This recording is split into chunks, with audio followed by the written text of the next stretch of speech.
teman-teman ya, yang ingin saya sampaikan, kalau kalian ingin menyamakan diri kalian dengan Filipina, tahu diri dulu. Mau sekolah, mau belajar. Ada ini, ada undang-undang. Jadi jangan hanya diatur menyelenggarakan, tapi nggak ada fulusnya. Nah pertanyaannya, uang devisa itu kemana gitu loh? Betul.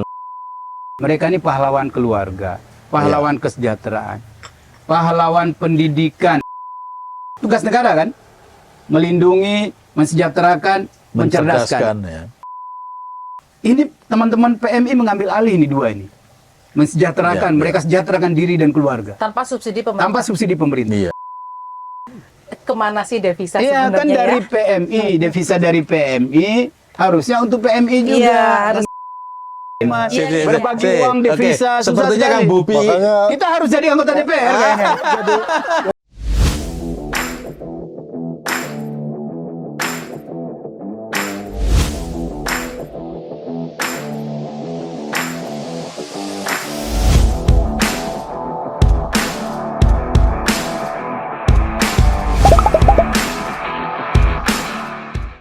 Assalamualaikum warahmatullahi wabarakatuh. Apa kabar semuanya? Orang baik.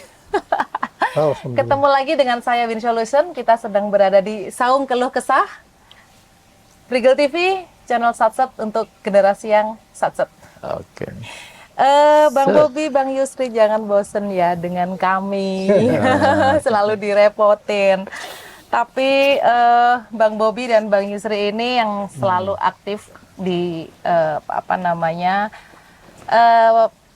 pendampingan terhadap advokasi, teman-teman pekerja migran Indonesia. Apa kabar Bang? Alhamdulillah baik Mbak Win. Sehat ya? Sehat. Sehat. Bang Yusri sehat? Alhamdulillah. Dompet aman. Dompet Aman. aman. Tidur cukup. Selama ada Bang Bobi aman saya. Tapi tadi sempat nanyain pete guys. Itu makanan Saya heran ternikmat orang itu. puasa bisa nanyain pete ya ini. Hampir tergoda beliau. Oke, Bang gini nih, aku lagi pingin menanyakan sesuatu boleh ya? Boleh, ya? Mbak, boleh. Sekarang yang lagi sering dibahas di dunia pekerja migran itu kan soal revisi Undang-Undang 18 2017, betul? Dan ada salah satu yang cukup membuat kami penasaran itu soal pembiayaan penempatan. Iya penting banget. penting ya. Karena gini, teman-teman pekerja migran Indonesia itu, apalagi sektor informal, mereka ini kan harus melakukan rangkaian proses seperti pemenuhan dokumen, dan seperti yang kita tahu semua, dokumen-dokumen teman-teman ini banyak yang tidak valid. Contohnya punya kakak belum punya KTP, KTP nikah tapi ternyata dia sudah cerai ditalak doang belum cerai. Nah ini mereka membutuhkan biaya untuk jati diri mereka, dokumen jati diri. Kedua adalah biaya pelatihan untuk mereka belajar bahasa dan pelatihan kerja. Nah pandangan Bang Bobi, Bang Yusri nih, dari Bang Bobi dulu, yang senior yang mana ini senior? Senior Kang Bobi. Belum kesana. Oh dari sana dulu baru ke sini. Yang paling jauh dulu. Jadi sebenarnya apa sih Bang yang dimaksud dengan biaya penempatan untuk teman-teman pekerja migran Indonesia yang dibahas di dalam revisi undang-undang tersebut? Oke. Baik, normanya di Undang-Undang 18 2017 itu diatur di pasal 30. Pasal 30. Pekerja migran Indonesia tidak dapat dibebankan biaya penempatan. Ayat 1. Ayat 2-nya biaya penempatan diatur. Ini yang jadi masalah. Tidak dapat tapi diatur kan ini. Jadi kemudian saya baca lagi di draft rancangannya, itu menjadi 4 pasal kalau di draft rancangannya. Dipisah antara biaya penempatan dengan biaya jati diri. Tapi kalau menurut saya pribadi, kenapa sih kita tidak ikut yang penempatan PMI Timur Tengah saja? Oke. Semua ditanggung oleh pemberi kerja. Kan dalam lobby-lobby itu kan, negosiasi itu ada prinsip take it or leave it. Kita kalau memang bersepakat bahwa teman-teman CPMI dan PMI tidak dapat dibebankan biaya, ya jangan dibebankan biaya. Gitu. Jangan ambigu, tidak dapat dibebankan, tapi diatur yang mana biaya penempatan. Jadi menurut saya pribadi, biaya penempatan itu harus ditanggung sepenuhnya oleh pemberi kerja. Nah, kalau kita lari ke draft undang-undang lah misalkan, rancangan ini atau undang-undang yang existing. Itu kan ada syarat menjadi CPMI, pasal 5.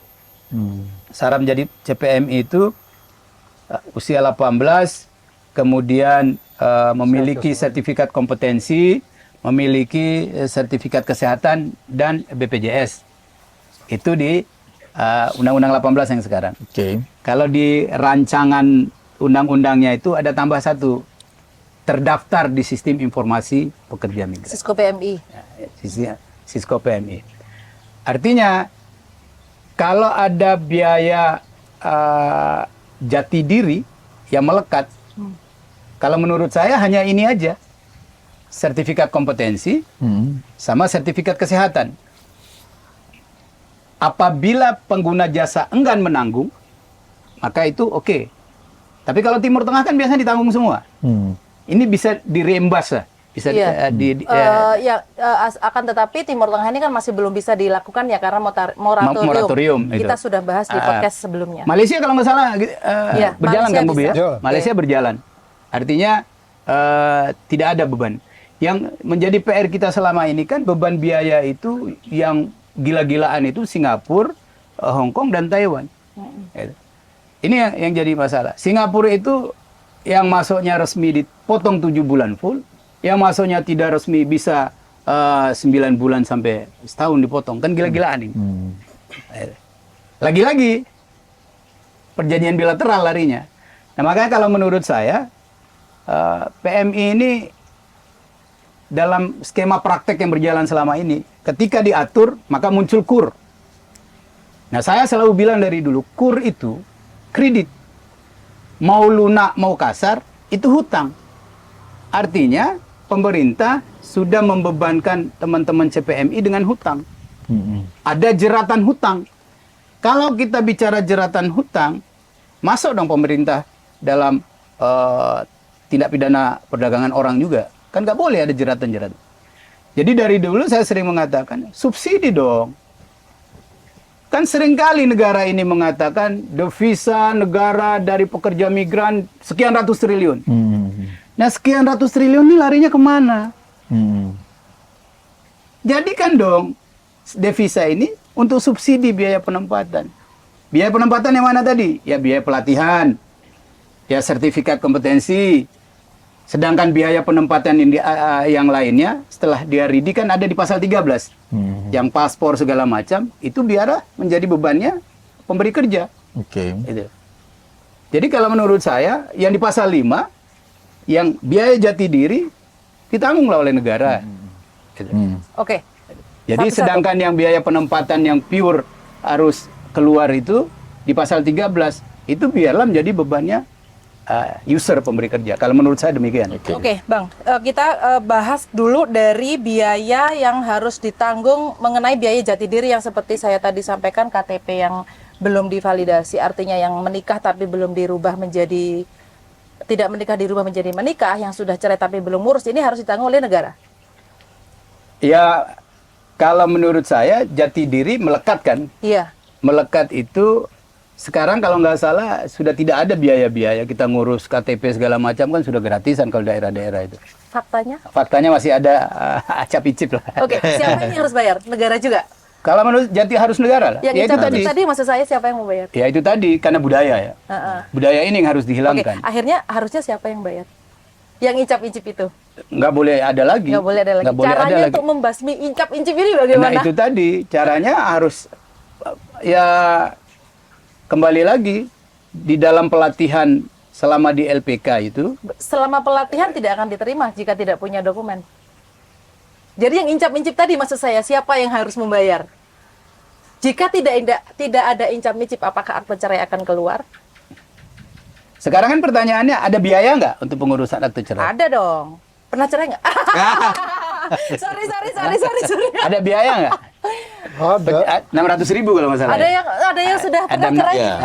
Ada 600.000. 600.000 Belum yang kalau pakai tertulis. pendamping. Itu belum kali kalau pakai pendamping segala macam. Ya. Karena itu terkait dengan pribadi ya pribadi yang harus bayar. Ya. Oke. Cuman kalau saya, misalkan itu kan akte cerai masa harus negara, KTP kan melekat sama diri. Artinya KTP harus sekarang PMI-nya. kalau memang masa sih masih ada hari ini orang tidak punya KTP elektronik kan itu Ada pertanyaannya. dong. Masih ada ya. Punya KTP elektronik. Contoh begini.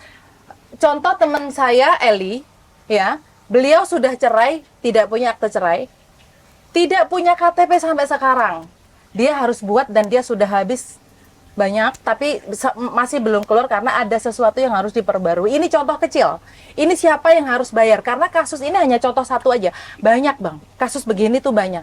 Banyak yang sudah menikah, tapi kakak masih melekat di orang tua. Ketika kita tanya, kenapa kok kamu tidak buat? Nggak ada dana bu. Emang harus bayar bu. Kalau nggak bayar nggak keluar. Ini teman-teman CPMI yang sampaikan. Berarti di daerah masih berlaku begitu ya? Masih dong. Sebab kalau kita di Ya, iya. Jakarta mungkin ya walaupun Bang, ada ngomongin PMI di daerah dong. tidak besar. Di daerah memang ya itu tadi kembali lagi di undang-undang ini kan sudah ada tanggung jawab pemerintah daerah. Ya. Ya, sudah ada tanggung jawab pemerintah daerah. Makanya salah satu usulan saya di dalam ini materi yang sudah saya serahkan. Kan ada tugas tanggung jawab pemerintah pusat, pemerintah daerah dan daerah itu provinsi, kabupaten, kota. Itu yang tidak ada sama sekali itu menyediakan layanan pendampingan hukum dan advokasi. Itu nggak ada sama sekali. Itu saya masukkan dalam usulan saya. Kenapa? Penting seperti itu tadi. Ketika ada cuman CPMI, pencaker, dia mau jadi CPMI, dipersulit untuk mengurus ABCD, ada layanan pendampingan hukum yang disediakan oleh pemerintah. Ini gratis. Harus gratis dong. Jika misalnya ada incap-incip tadi, Kalau pelayanan Apa yang pelindungan terjadi? itu harus gratis. harus gratis. Nah, makanya kenapa penting? Ada penting lagi nih yang diusulkan oleh Kang Bobi dan kawan-kawan. Dibentuk Komisi Pelindungan Pengawas, Pengawas Pelindungan PMI. Bang Nur Salim. Ya, ada juga sih sebenarnya. Ya. Komisi Pengawas Komisi Pengawas Pelindungan PMI.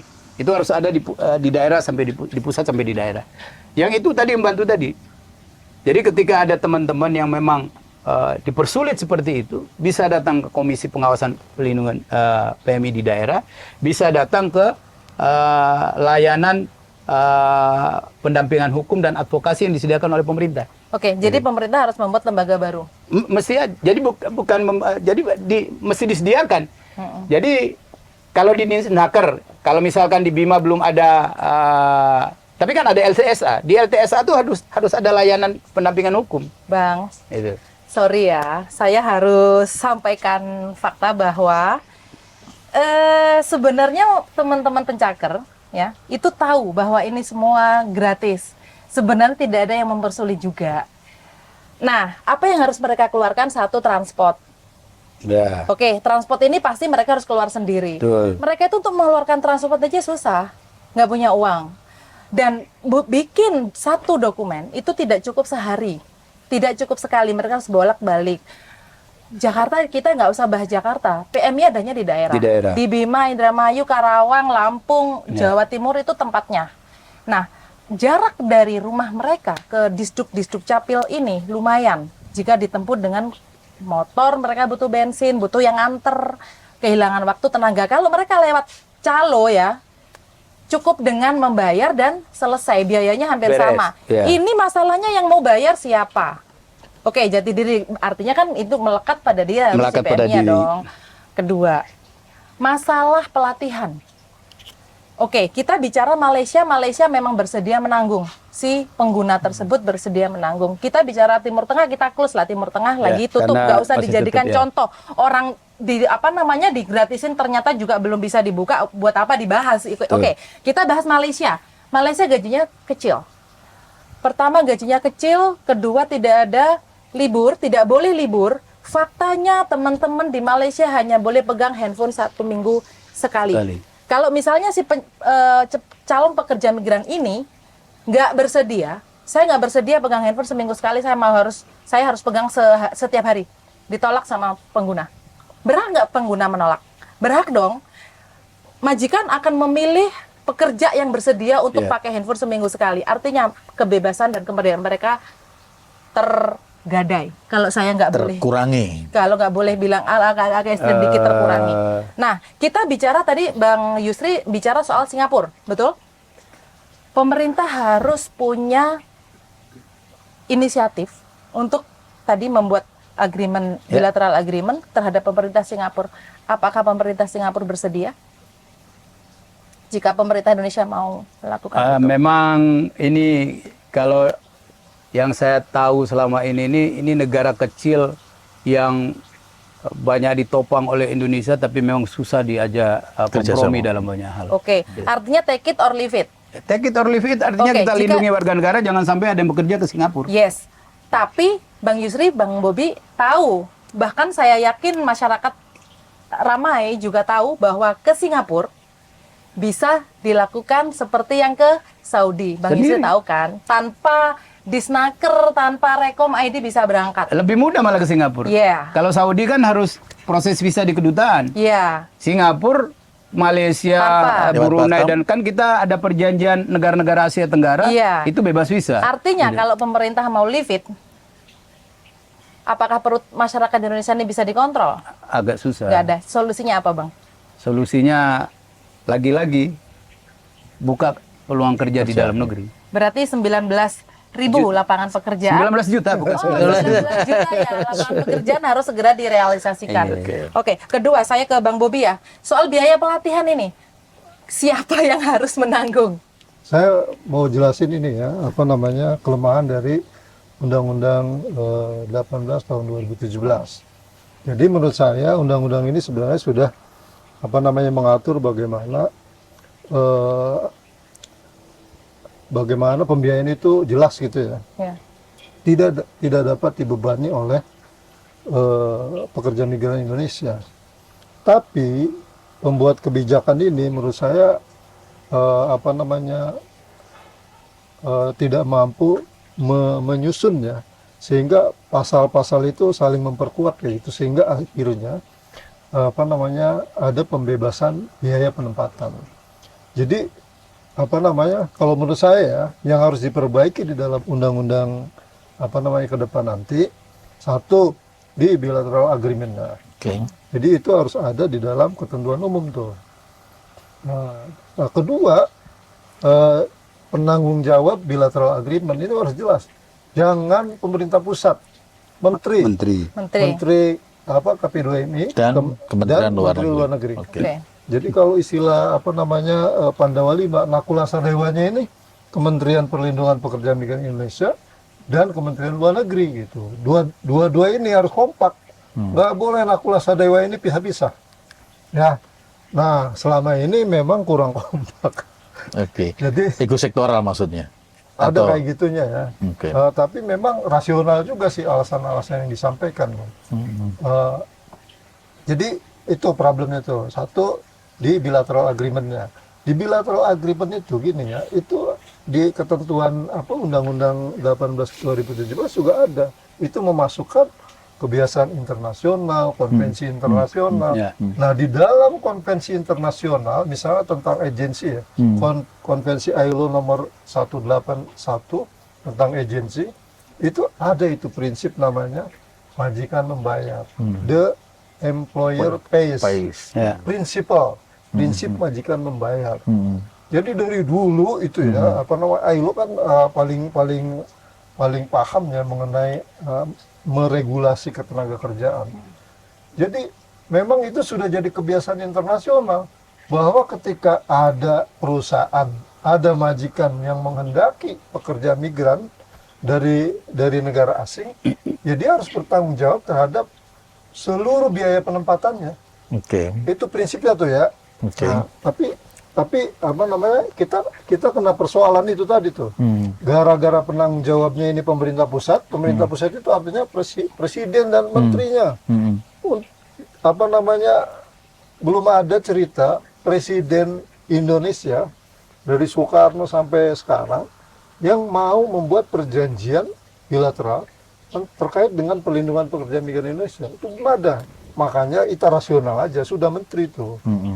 Oke. Nah, terus apa namanya yang diputuskan oleh kementerian, misalnya dari 86 negara tujuan penempatan, berapa sih yang punya perjanjian bilateral? Nggak ada, belum ada. Hari ini 6. Hmm. Bayangin aja tuh, masih ada 80 negara lainnya yang belum tersentuh gitu ya. Artinya kan Itu dasarnya apa ya? kalau Dasar begitu, penempatan. ya Oke. dasarnya pemerintah nggak melaksanakan itu tadi. Iya. Karena terhambat dengan birokrasi. Oke. Harus pemerintah pusat loh. Oke. Berat itu. Ada 3 lainnya, Mbak.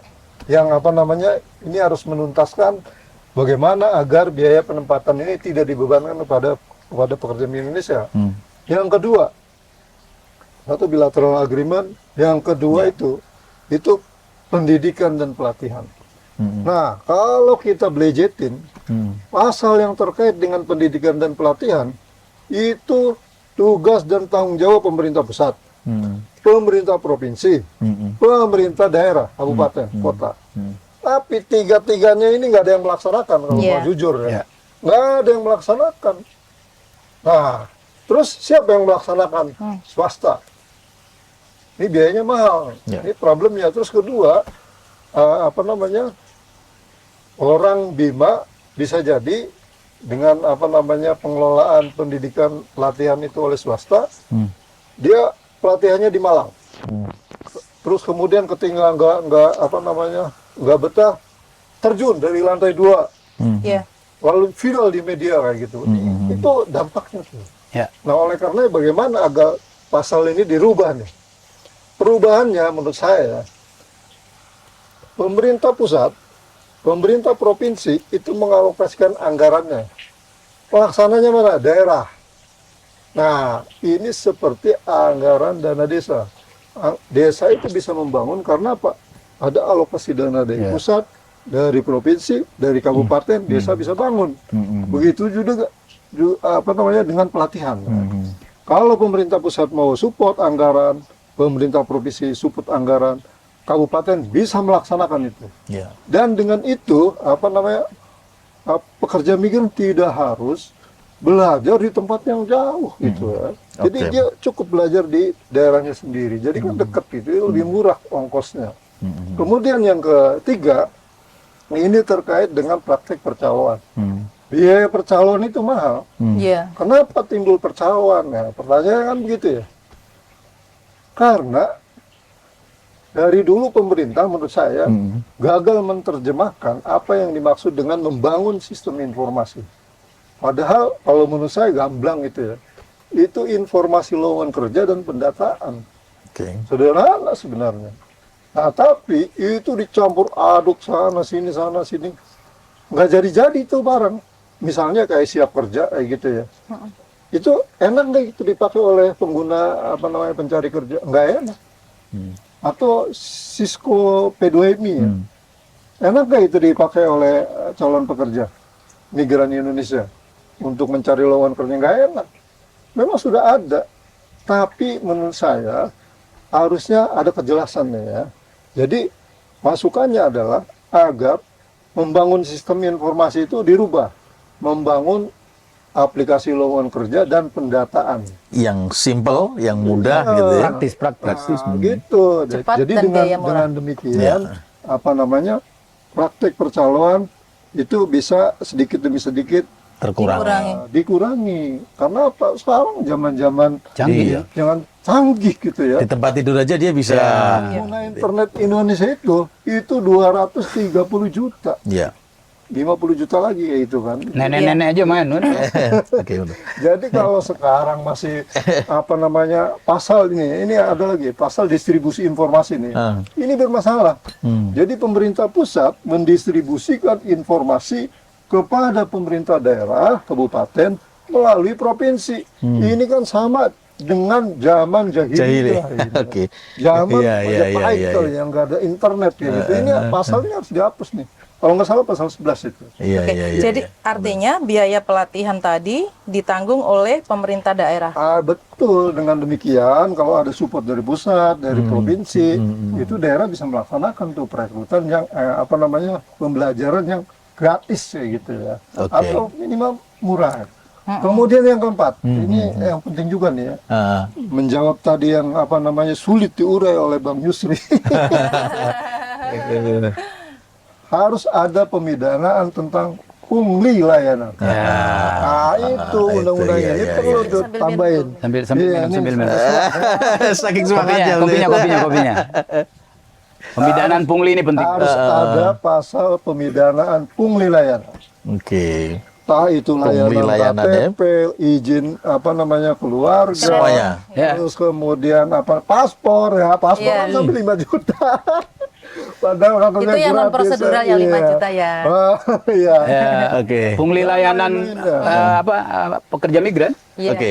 Pungli layanan itu penting tuh. Oke, saya kembali ke Bang Yusril tadi itu soal pembiayaan tadi ya. Bahwa pembiayaan prinsipnya bahwa pekerja migran tidak boleh dibebani biaya. Nggak boleh. Ya.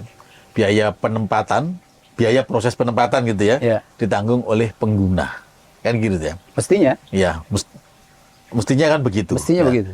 Nah, ada pertanyaan nih Bang. Nah, kalau kita bicara pengguna, pengguna ini kan warga negara orang lain, ya kan? Dia juga tinggal di wilayah Hukumnya. di luar wilayah yurisdiksi kita, kan gitu kan? Nah, bisakah undang-undang kita itu ngatur warga negara lain? Ya. Nah ini, Jadi begini, Eh. problem kita nih kan, kita nih pinter bikin regulasi sedemikian rupa. betul. Tapi mentok di ujung. Iya, iya. Karena kembali lagi regulasi kita hanya berlaku di wilayah jurisdiksi Indonesia. Ah, ah, ah, ah. Kalau di luar negeri, wilayah jurisdiksi Indonesia itu di dalam tembok KBRI dan KJRI. Iya. Gitu. Kalau di Taiwan tuh di dalam KD. KDEI. Nah, bagaimana caranya? Setelah diformulasikan, itu tadi pentingnya perjanjian tertulis. Oke. Kalau tidak bisa perjanjian, kayak Taiwan. Oke, Taiwan kan nggak oke. punya hubungan diplomatik. Kita nggak Iya, bisa iya. bikin pada bilateral. Nanti yang sononya ngamuk. loh. Yang bisa adalah, yang bisa dengan Taiwan tuh MOU, nota kesepahaman. Iya. Bikin nota kesepahaman dengan Taiwan. Apa sih yang diinginkan di sini? Sekarang kayak Taiwan. Taiwan itu bukan hanya overcharging potong gaji. Orang, saudara saya nih, Ahmad, beli job ke Taiwan kerja formal. Bayar 80 juta lah taruh. 80 juta itu biaya beli job plus biaya penempatan 16 juta. Itu di satu PT, ya, P3MI. Ada di P3MI lain ada yang 90. Ini teman-teman ini udah beli job, ya, udah bayar biaya penempatan 16 juta. Itu masih dipotong gaji juga di sana. Saya tanya potong gaji apa? Ya memang masuk akal juga. Masih bayar asuransi, bayar mes. Yang nggak masuk akal harus bayar fee agency. Agency service. Nah, agency service ini, agency service kalau mereka kerja 2 atau 3 tahun harus bayar selama 3 tahun itu. Nah, ini kan harus ada solusinya. Sudah beli job, gitu ya. Artinya yang saya usulkan di sini juga harus ada standarisasi. Biaya beli job itu berapa sih maksimalnya? Gitu. Lalu kemudian biaya penempatan kalau memang sudah disepakati 16 juta, ya 16 juta aja. Ya. 18 Bang. Oke. Ada yang 18 juta lah. 18. Jangan kalau yang Tergantung gaji teman-teman yang baru-baru ini kan penawaran dari kurnya paket 100 juta. Ada lagi permen 17. Jadi ada gajah mati meninggalkan gading, ya. Karding diganti meninggalkan permen 17 2025 kan gitu. Kurikulum rancangan pemerintah Jadi melaksanakan pasal 30. jadi bilateral itu adalah kunci gitu kira-kira begitu. Kunci Bilateral semuanya itu ya? kunci. Oke, Jadi- Kang Bobim. Apa namanya? Soal bilateral agreement. Tadi disampaikan bahwa di dalam konvensi internasional itu ada prinsip majikan harus membayar. Kan gitu kan. Nah, kemudian yang jadi pertanyaan, apakah semua negara penempatan itu sudah mengadopsi prinsip-prinsip internasional itu? Ya, Ini. itu kan konvensi itu disahkan oleh hampir semua negara anggota PBB ya.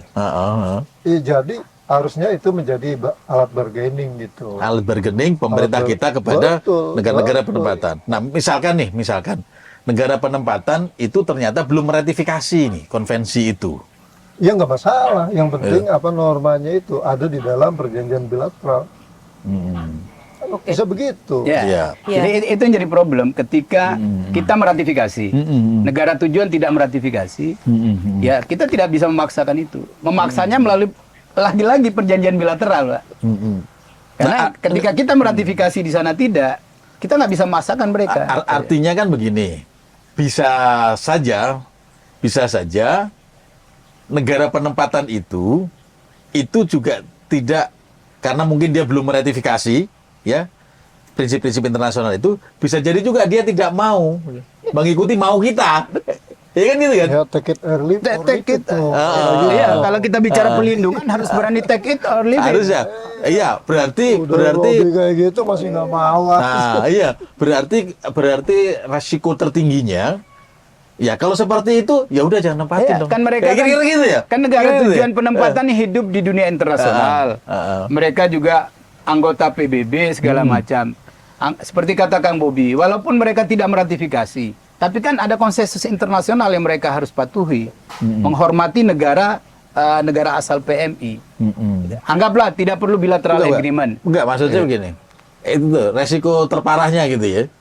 Ketika negara penempatan itu tidak mau ya mengikuti mau kita yang kita tuangkan di bilateral agreement itu, berarti resiko tertingginya ya sudah tidak menempatkan ke sana. Tidak menempatkan. Gitu ya. Resiko terparahnya mereka berangkat non prosedural. Berangkat non prosedural. Nah, ini kan akhirnya kan menjadi Tapi Akan timbul masalah baru. tapi berangkat non prosedural bisa dicegah sebenarnya. Caranya Diembarkasi. di embarkasi apakah ada yang mau? Justru itu. Kalau orang negara gini. kembali urusan perut lagi kan. Oke. Jadi memang Nih, kita kalau kita bicara Undang-Undang 18 pasal 70, seorang pejabat dilarang memberangkatkan yang tidak memenuhi syarat, dilarang menahan yang sudah memenuhi syarat. Itu ada pidananya Iya. di pasal 84. ya. Di pasal 84 ada pidananya. Di Undang-Undang TPPO itu di pasal 8. Itu aparatur negara yang meloloskan itu. Ada pidananya. Betul. Artinya problem kita sebenarnya bisa mencegah itu. Iya, kita Tapi itu bisa- tadi volume. kita sebenarnya kalau memang undang-undang ini dibuat untuk ditaati, untuk diikuti, sebenarnya sangat idealis banget dan Sangat. memang berpihak ke teman-teman PMI. Bang, saya mantan PMI. Sama dong. Saya mantan PMI sektor informal. Eh. Oke. Jadi saya paling merasakan dampak dari fulus-fulus kalian tadi. Fulus. Nah, kita jika bicara soal undang-undang, kalau memang diimplementasikan benar-benar ke ke masyarakat itu memang bagus ya. Tapi sekarang kembali lagi ke mental kita, mental dan sumber daya manusia kita. Kita nggak usah melebar dulu, kita kembali lagi ke dokumen jati diri. Teman-teman yang harus menanggung biaya pelatihan ditanggung oleh pemerintah daerah, betul? Ya. Dan teman-teman CPMI tidak harus menggunakan calo. Betul. Betul nggak? Karena calo, aku minta maaf ya, hari ini aku harus abaikan dirimu sebentar. Aku ke mereka dulu, agak membelakangi. Nah, jadi calo ini kan biaya paling besar, betul nggak? Jadi kita harus melakukan edukasi ke masyarakat untuk mau melayani dirinya sendiri untuk tidak terus dilayani oleh si calo-calo Plus norma tersebut. tadi, norma pungli tadi harus Iya, diatur. Betul. Calo ini nggak hanya pungli, Bang. Calo ini bisa seperti orang yang membantu Bang Bobi, Iya. contoh Sponsor lah Sponsor. bahasa. Hadir Bang Bobi. hadir sebagai pahlawan lah. Iya, hadir sebagai pahlawan tapi sebenarnya fulus kan tadi yang dimaksud. Nah, ini teman-teman harus mau melayani diri sendiri. Jangan, ala Pak, yang penting antarin saya berangkat ke LPK, ke Iya. PT agar saya nggak susah-susah. Nih, ada satu cerita di Indramayu. Oke. Indramayu. Saya tanya ke salah satu CPNI, Mbak, kamu mau kemana? Mau ke Hong Kong, Bu, katanya. Berangkat ke sini sama siapa? Sama sponsor. Kan sudah tahu PT-nya, sudah tahu LPK-nya. Kenapa tidak berangkat sendiri? Bu, saya kalau berangkat sendiri diantarin suami naik motor panas. Saya tidak ditinggalin uang saku untuk susu anak saya. Saya bikin KTP, surat izin, KK, BPJS urus sendiri, itu lama dan bayar. Saya nggak punya uang untuk itu.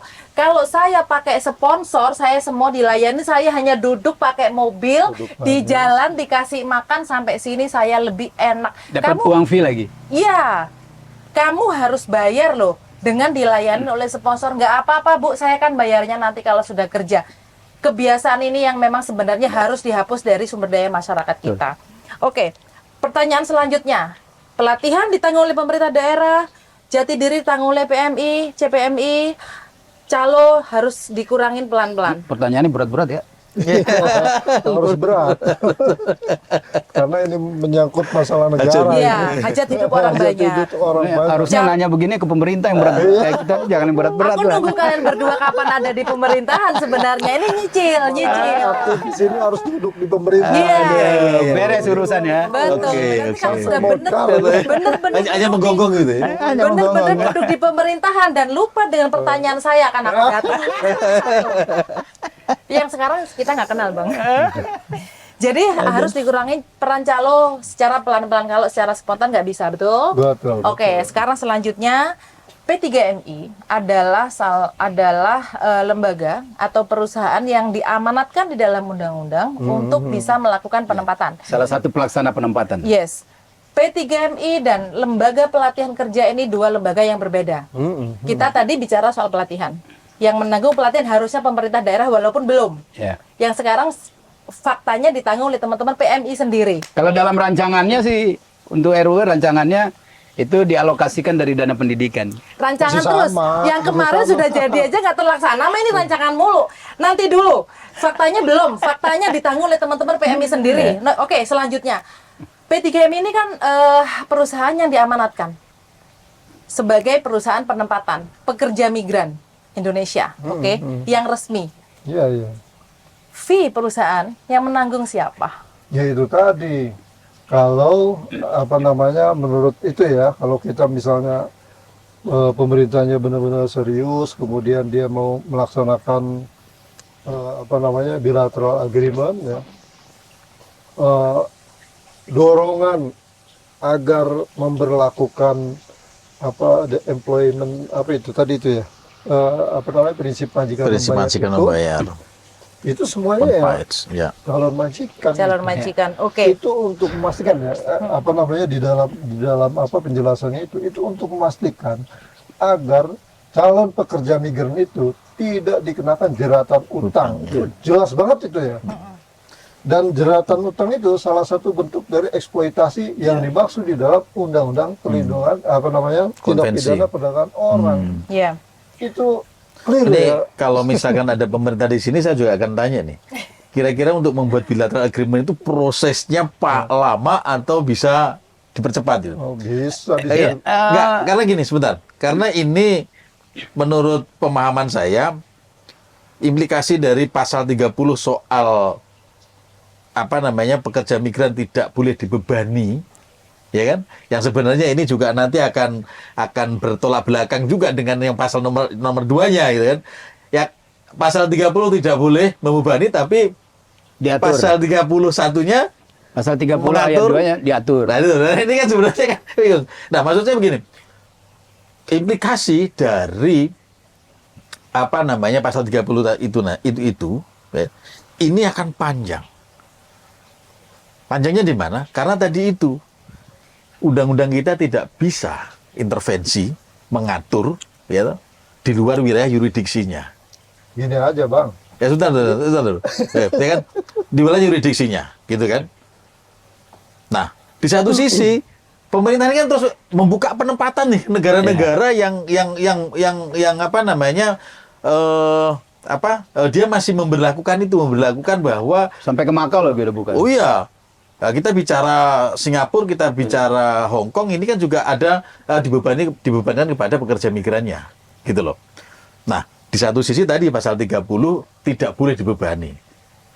Ayat satunya. Nah, bukan. Nah, ini kan dampaknya nanti pasti ketika ada masalah, pemerintah itu akan mencari kambing hitamnya, Ya. gitu loh.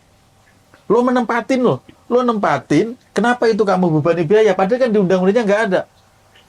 Nah, padahal di negara penempatan sana, aturan sananya boleh. Kayak gitu loh maksud saya. Nah, ini kan akhirnya kan, apa namanya, iya, gitu loh. Oke. Jadi artinya ke perjanjian agreement Bilateral agreement. bilateral untuk CV perusahaan. Nah, sekarang kan belum ada nih. Belum ada perjanjian itu. Belum ada agreement bilateral tentang fee perusahaan yang siapa yang akan menanggung. Saya ambil contoh satu negara. Kita ambil contoh negara Hong Kong. Saya mantan PMI Hong Kong. Jadi saya ngambil negara Hong Kong. Kalau negara lain kita bicara Ya. di sesi berikutnya. Hong Kong dan Singapura. Setiap pekerja migran yang berangkat ke luar negeri sebagai pekerja, mereka kan sepertinya ya, seharusnya bukan sepertinya punya kontrak kerja. Ya, pasti. Kontrak kerja ini tanda tangani oleh si pengguna pekerjanya. Kerja. Pengguna disaksikan oleh agensi negara penempatan. Si pekerja disaksikan oleh P3MI. P3MI. Di-endorse oleh kedutaan. Pemerintah. Kedutaan yang ada di negara penempatan sehingga visa bisa diajukan. Mau Taiwan, mau Hong Kong. Nah, di Hong Kong, biaya penempatan sudah ditanggung oleh majikan. Biaya penempatan itu kan termasuk medikal yang ada di sana. Apa namanya? Asuransi termasuk ya? Asuransi yang ada di sana. Ya. Tapi Semua yang di sana. Biaya yang timbul di sana biaya yang timbul Di sana, itu ditanggung ditanggung oleh oleh pengguna majikan jasa. termasuk Ya. tiket pemberangkatan. Clear. Itu benar Untuk itu. Hong Kong ini clear sekali.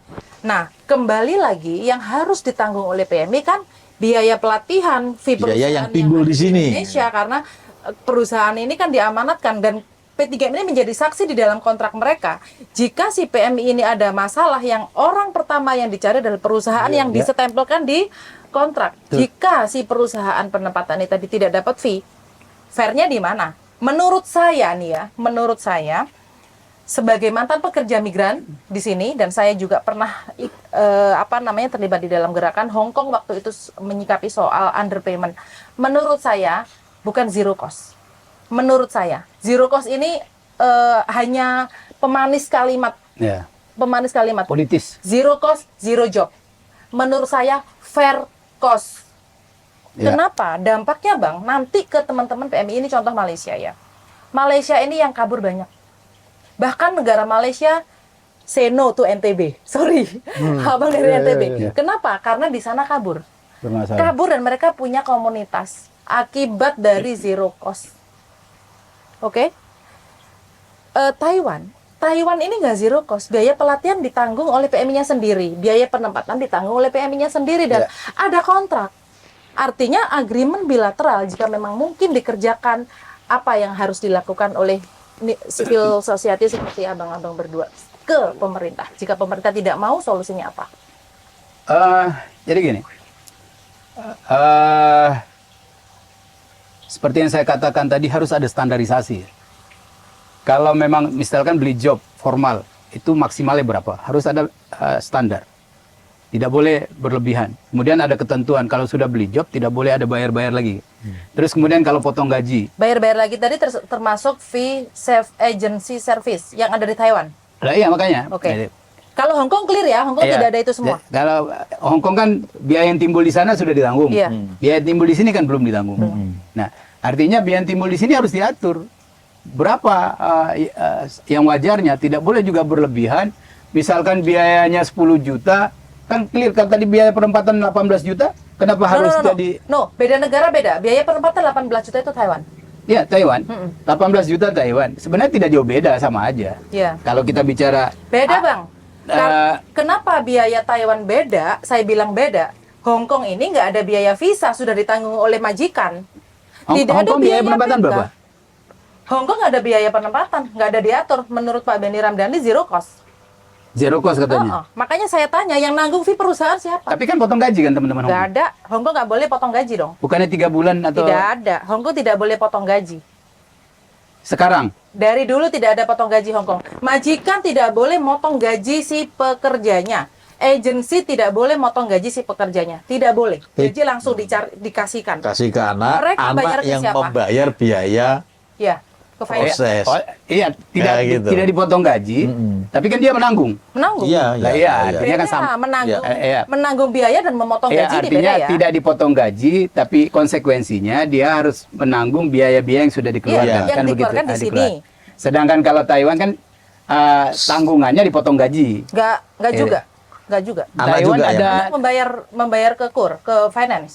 yang bayar finance. Iya. Ya itu tadi kan tetap menanggung kan. Bukan potongan ya, Iya, tapi menanggung artinya kan biaya. menanggung kan motong juga sebenarnya. Beda, sorry. Pengertiannya beda. Iya, Ketika motong itu kan gaji 1.000, dikasih 500 itu Enggak. motong. No. Itu. No, gaji 1.000 dikasih semua. Semua. Iya enggak, pengertian motong itu Iya. gaji 1.000 Iya. dikasih 500 potong 500 itu kan Iya. potong. Tapi ini dikasih semua 1.000, Tapi- tapi ada tanggungan 500 per bulan. Bayar dia dia. harus bayar. Urusan majikan. Iya, Majikan itu kan di luar urusan. permainan halus juga. Lah, Berba- oke, jika tidak boleh ada permainan ini, solusinya apa? Kalau menurut harus ada standarisasi. Kalau kita kan sering kali mencontoh Filipina. Filipina bisa melakukan itu, kenapa kita tidak gitu loh. SDM beda. Filipina lahir ceprot bisa bahasa Inggris, Nah, Bang. Justru itu Pelatihan yang mahal di negara kita itu karena pelatihan belajar bahasa. iya. Filipina jangan dijadikan standar dong. Filipina lahir ceprot bahasa Inggris Enggak, kita. selama ini pemerintah kalau saya sih selama ini kan pemerintah selalu apa-apa Filipina contohnya. Ya, ini yang harus kita sampaikan Selalu ke pemerintah, apa-apa jangan nyentuh Filipina. Kita harus tahu diri. Filipina lahir ceprot Iya. bahasa Inggris. Kalau kita lahir di Bima ceprot Bahasa bahasanya Bima. Bima. Ini masalah. Ini ya teman-teman ya, yang ingin saya sampaikan. Kalau kalian ingin menyamakan diri kalian dengan Filipina, tahu diri dulu. Mau sekolah, Iya. mau belajar. Saya mau sekolah, Bang. Orang tua saya miskin. Gimana saya mau sekolah? Saya pingin kuliah seperti abang, seperti anak menteri itu yang bisa kuliah di luar negeri. Saya yang terjadi apa? Saya kerja rumah tangga. Emang saya pingin? Nggak mau. Sementara sekolah kita di Indonesia ini kalau nggak salah Kang Bobi SD belum ada bahasa Iya. Inggris ya, Iya. kecuali swasta ya. Artinya kita harus tahu Yang ada diri bahasa dong. Arab, Enggak, maksudnya gini. Begini, apa namanya? Zero cost, idealnya memang harus zero cost, idealnya, gitu ya. Tetapi untuk proses ke sana mungkin perlu waktu, Ya. ya kan? Tadi soal bilateral agreement tadi itu segala macam, karena ini kan juga harus mensinkronkan gitu ya kira-kira ya apa namanya antara negara penempatan dan dengan maunya kita. Gitu. Kita kan kalau nggak salah ada aturan cost structure kan. Nah itu dia maksud saya. Cost Hanya structure Taiwan. itu. Nah Hanya itu dia. Taiwan. Itu dia. Kalau nggak salah Asia Pasifik itu berlaku semua Nah, dulu. Hanya itu Taiwan. dia maksud saya. Maksud saya zero cost bukannya tidak mungkin, tapi mungkin ini proses. Nah saat ini mungkin yang tepat adalah fair cost. Fair cost. Iya, fair Betul. cost itu kan harus standar, Nah, fair distandarisasi. cost. Nah, disitulah fair cost ini harus ada standarisasi, Standarisasi itu. berapa Harus, fee P3MI. Iya.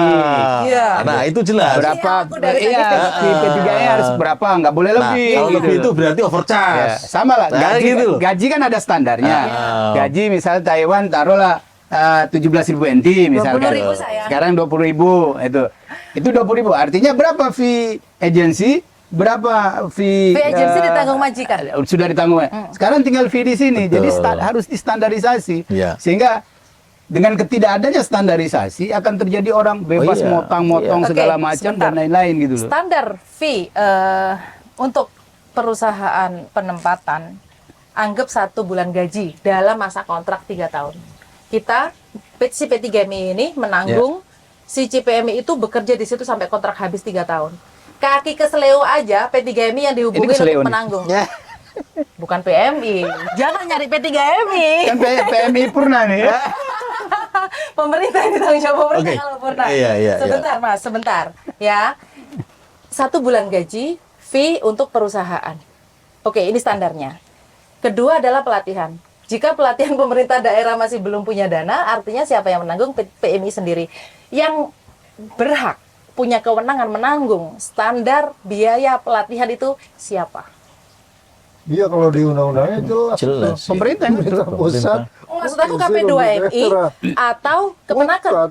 Ya, Pemerintah pusatnya presiden. iya. Ya, maksud Presiden. presiden kok nanggung biaya pelatihan Oh, teh? emang Bukan, iya. Kepala negara, Kalau kepala pemerintah. punya Presiden dan pembantunya. Iya. Ya, menteri kan pembantu presiden. makanya. betul. Maksud aku menteri mana? Nah, KP2MI kalau atau sekarang Naker? Menteri KP2MI. Ya kan? Ya. Nah, Menteri Pusat dan KP2MI pembantunya. pun apa namanya itu tidak ansih apa namanya dari keuangan yang masuk Pusat. ke KP2MI, tapi ini dari anggaran biaya pendidikan, anggaran Vokasi. pendidikan Vokasi. Jadi Kementerian Tenaga Kerja, di Kementerian Pendidikan itu ada. Kementerian Pendidikan. Pendidikan. Iya. Iya. Kalau dalam bunyi undang-undangnya itu dialokasikan dari dana pendidikan. Oke, ingat Jadi bener lagi. ini bicara dalam pendidikan kan itu ada jatah 30% menurut undang-undang gitu kan. Yang itu harus dialokasikan mulai pemerintah pusat, daerah, provinsi maupun kabupaten. Dia harus punya kewajiban mengalokasikan sampai saat ini Pendidikan itu. nggak terlaksana. Nah, itu Iya. persoalan gitu kan. Pertanyaan Kang persoalan. Bobi, pertanyaan Kang Bobi kan, uang devisa itu kemana? Nah, itu. Gitu. Itu problem Iya. ya, problem. Jadi Oke, undang-undang betul, ini betul. sebenarnya elemen-elemen apa namanya perlindungan untuk pendidikan dan pelatihan ini sudah ada. Heeh. Tapi ini nggak efektif, nggak berjalan. Iya. Ini kan harus jalan ini. Oke. Nah, bagaimana agar ini jalan? Ya caranya begitu tadi. Oke. Memastikan pusat dan apa namanya provinsi Pembantunya. Oke. itu ada anggaran yang alokasi dana pendidikan yang 20% itu masuk ke daerah. Daerah. Sehingga Iya, daerah iya. menjadi penyelenggaranya. Iya, Dengan iya, begitu banyak keuntungannya. Jangan- Yakin nggak jangan- bocor? Yakin nggak bocor? Enggak, jangan Ya, hanya itu diselenggarakan. persoalan. Nanti Iya. kan ada ini, ada undang-undang. Jadi Iya. jangan hanya diatur menyelenggarakan tapi nggak ada fulusnya. Nah Ah. pertanyaannya uang devisa itu kemana gitu loh? Betul, betul, betul. Saya setuju. Harusnya udah uang devisa Saya itu setuju. aja Oke. dikasih. Berarti gitu. di sesi yang berikutnya kita bahas untuk kemana sih devisa Iya kan sebenarnya dari ya? PMI, devisa dari PMI harusnya untuk PMI juga. Iya, Nah, harusnya. sebenarnya kan gini ya. Kalau kita bicara soal multiplier efek dari migrasi ini kan luar biasa. Luar biasa. Kita tidak hanya bicara remiten loh, tapi kita bicara juga soal tadi itu multiplier efek gitu. Pemerintah sebenarnya mensupport atau mensubsidi teman-teman yang bekerja ke luar negeri itu pun menurut saya tidak rugi. Bayangkan, saya analogikan begini, Pak Yusri, Pak Bobi, saya analogikan begini. Pasca COVID, pemerintah rame-rame mensupport UMKM, benar enggak? Ya, 10 juta, ada yang sampai ke 100 juta. Ya. Mohon maaf, bukan berarti kita merendahkan teman-teman UMKM. UMKM kita support 50 juta atau 20 juta, belum tentu 1 tahun BIP untuk usaha dia. Ya, gitu. Tapi untuk teman-teman pekerja migran, asalkan dia itu betul-betul dipersiapkan dengan baik, dipersiapkan dengan matang bahasanya, keterampilannya segala macam, ya. Dia bekerja di sana 6 bulan, dia bisa kirim uang segar ke keluarganya. Pak, Mas Prapto. Kalau tadi sudah disupport oleh pemerintah, ya, dia bekerja di sana, bulan depan dia sudah bisa kirim uang. Ya betul. Itu loh. Sebenarnya kan ini luar biasa. Pekerja migran tuh Mas Prapto, saya dari dulu tidak hanya menyebut teman-teman ini sebagai pahlawan DP. Mereka ini pahlawan keluarga, pahlawan kesejahteraan, pahlawan pendidikan. Kenapa? Mereka yang tadi pembukaan alinea keempat itu, alinea keempat tugas negara kan? Melindungi, mensejahterakan, mencerdaskan. Ya. Ini teman-teman PMI mengambil alih ini dua ini. Mensejahterakan, Ya, mereka sejahterakan diri dan keluarga. Tanpa subsidi pemerintah. Tanpa subsidi pemerintah. Iya. Demi mereka cerdaskan anaknya tetap bersekolah segala macam. Tanpa APBD. Tanpa APBD. Tanpa APBN. Pemerintah sudah ringan, melindungi saja sebenarnya. Iya, iya, Tapi kok betul. susah sekali hanya bikin bilateral Oke. agreement, Iya, iya, berbagi Sip. uang devisa, Oke. susah Sepertinya sekali. Kang Bobi. Makanya Kita harus jadi anggota DPR kayaknya. jadi menteri luar negeri loh. Betul. Baru beres. Kang Bobi kayaknya sepertinya masih kurang penasaran, ya. masih penasaran, masih grundel. Ya toh kira-kira kalau tadi itu soal fair cost setuju enggak? Ya, setuju ya. Setuju Kalau- ya. Jadi tidak harus zero cost. Kalau misalnya zero cost itu nggak bisa ya kita harus rasional. Iya. memang- Fair cost. Iya. Oke. Oke, memang ya guys, sebenarnya teman-teman calon pekerja Indonesia dimanapun kalian berada, jangan terbuai dengan istilah zero cost. Itu zero cost tidak akan bisa terlaksana, nggak ada makan siang gratis. Nggak ada makan siang gratis. Fair Jadi cost. dari diskusi kita hari ini yang saya tangkap dari teman-teman pemerhati pekerja migran itu adalah harus ada standarisasi dari pemerintah soal biaya pelatihan. Dan harus jelas bahwa fee perusahaan siapa yang menanggung. Betul Ya. Bang? Kurangi calo secara pelan-pelan, kurangi peran calo atau sponsor tersebut pelan-pelan. Jika memang bisa dilakukan, teman-teman harus mau membekali dirinya dan mau melayani dirinya tanpa minta tolong orang lain. Stop pungli. Stop pungli. Stop pungli. Pidana pungli. Pidana pungli. Pidana Bikin pungli. normanya dalam Yes. RU ini. Harus Oke. ada itu. Fair cost, bukan zero cost. Pantengin terus Prigel TV, jangan lupa like, subscribe, comment, and share. Terima kasih banyak. Wassalamualaikum warahmatullahi wabarakatuh. Salam warahmatullahi wabarakatuh. Seperti